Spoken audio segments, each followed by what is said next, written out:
Hey everybody, Artist Caleb here. Let's take a fast look at Mad Max. Mad Max is it's a really pretty game.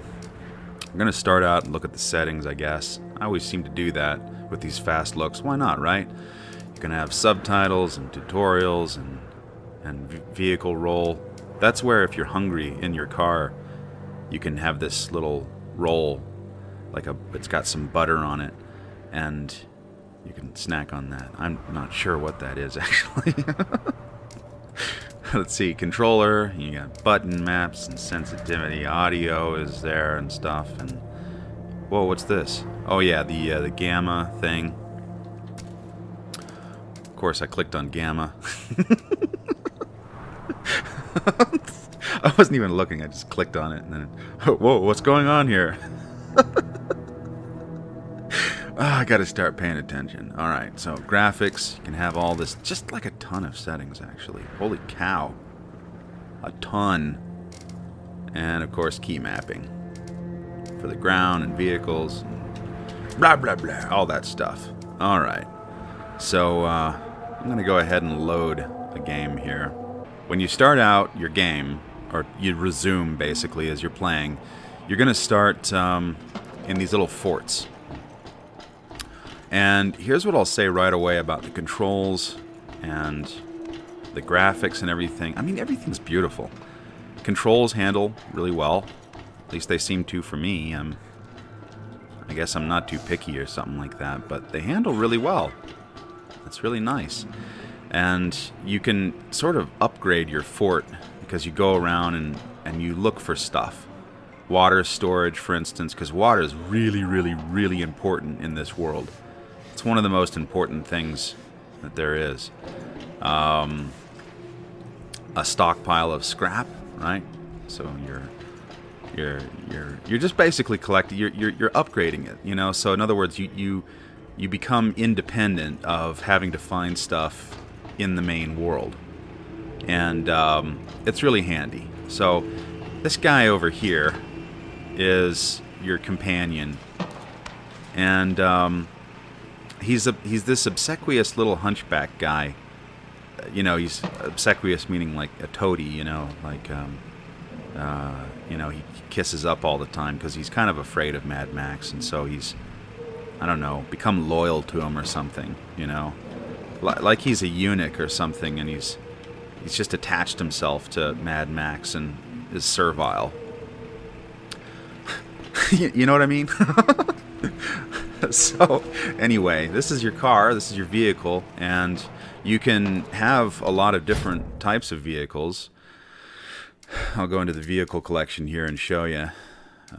You can kind of see them in the pictures here. There's another way to look at them. I've forgotten. Oh yeah, that's right. You press F. Okay, here you go. Yeah, and you can have any one of these vehicles. It's whatever you think looks cool, and you're going to be upgrading the ever-living heck out of each one of them so that they're stronger and faster and, you know, all kinds of upgrades. Okay, so here we are in the main world,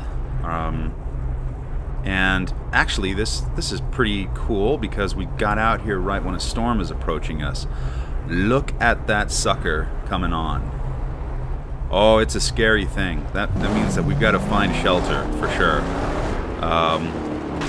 Whoops. It needs repairs now. It needs repairs. Oh yeah, repair it. Got that repair? Because I just hit that rock over there.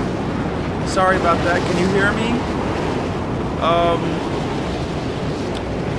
Might want to take some shelter.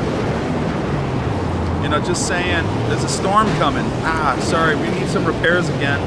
Look, I'm gonna find a place for us to hide while the storm's going on. It's pretty bad, huh? Alright, I can't see anything, so this might have been a bad idea.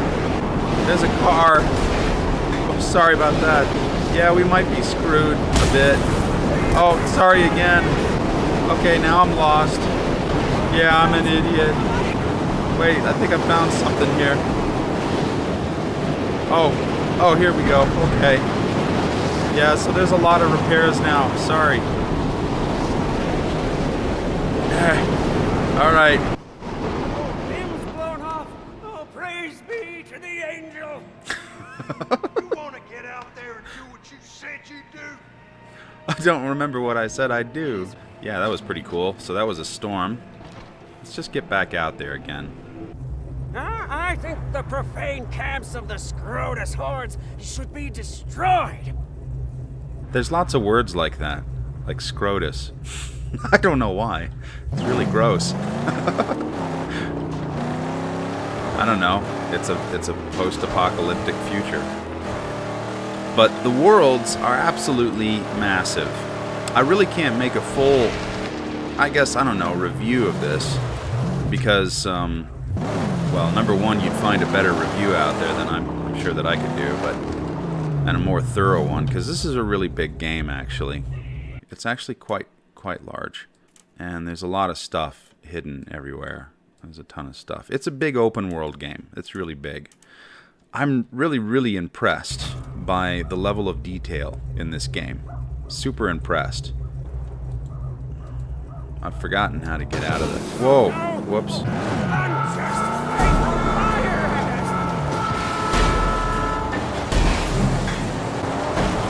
So every once in a while when you're traveling around, you're going to get assailed by these freaks out here who want to steal your stuff.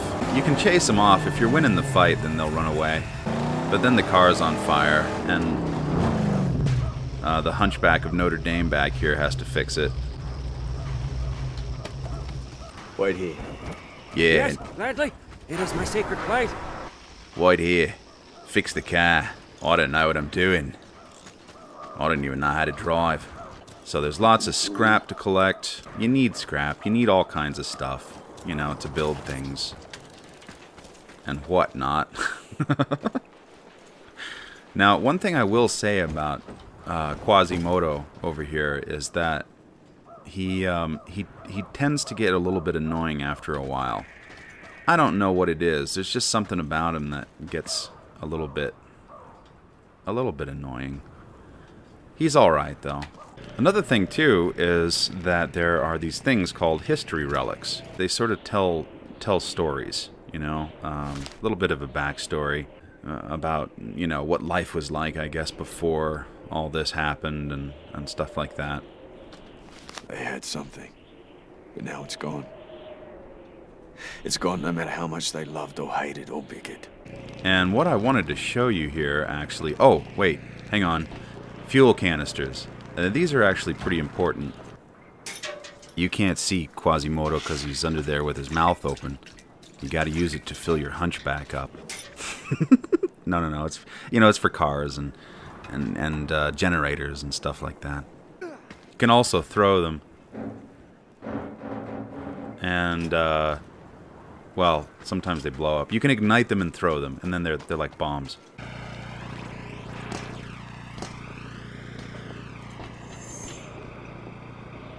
So wherever you find these balloons around the world, you can take them up and well, look around. They're pretty handy for finding stuff.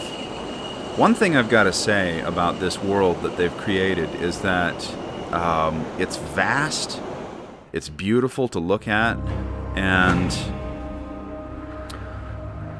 it's just fascinating. It really is like being in a post-apocalyptic... Your mouth unit was disengaged. Reinitializing mouth unit. It really is like being in a post-apocalyptic world. And it feels good, you know, it feels real. Lots of little added touches like, oh man, the heat waves. Right now, this is a particular time of day because there's a day-night cycle. And so, you know, you can still see the heat from the ground moving up and distorting the things in the distance. It's just really great. It's really well done. The world that the developers have created is it's meticulously done.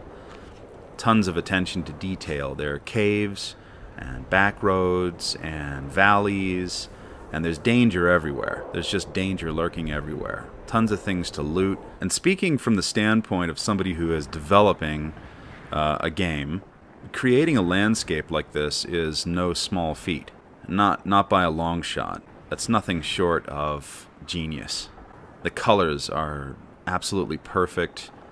The material blending and just the objects. It's just a marvel to look at. It's really wonderful. I've had a lot of fun in this game.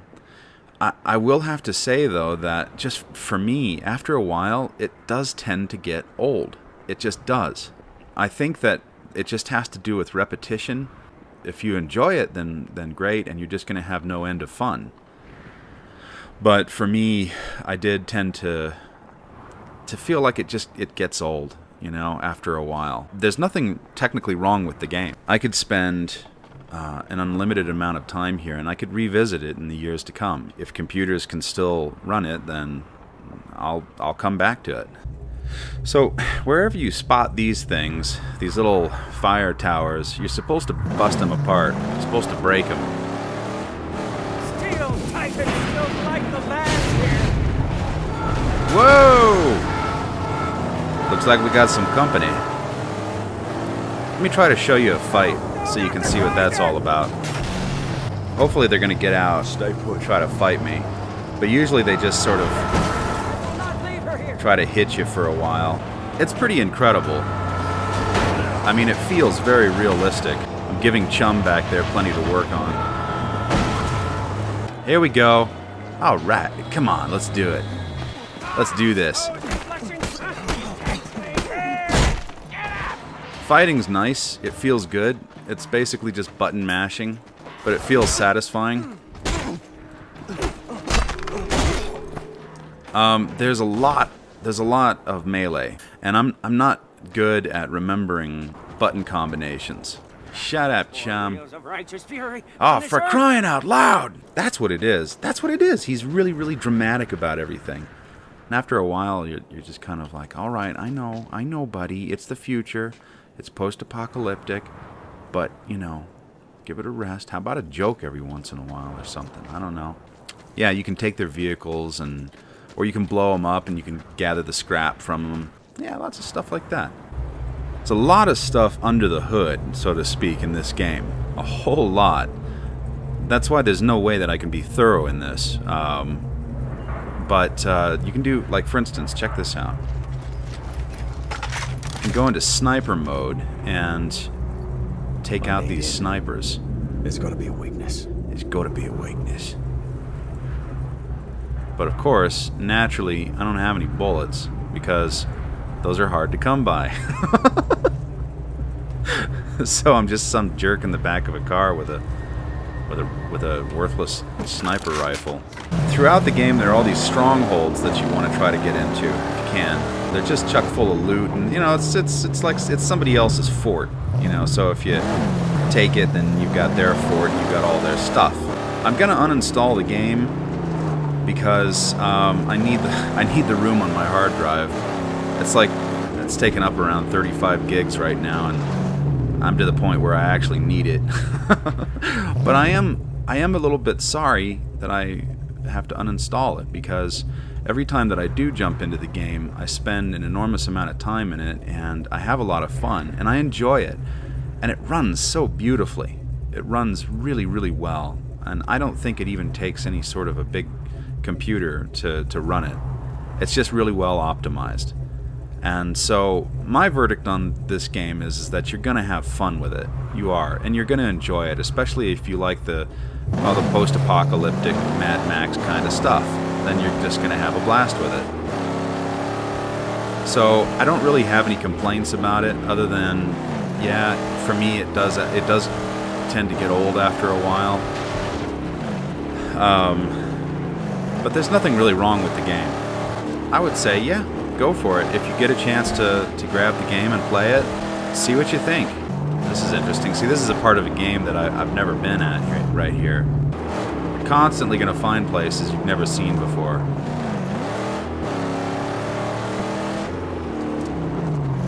Neato. Yeah, it's just a really neat game. It's really cool.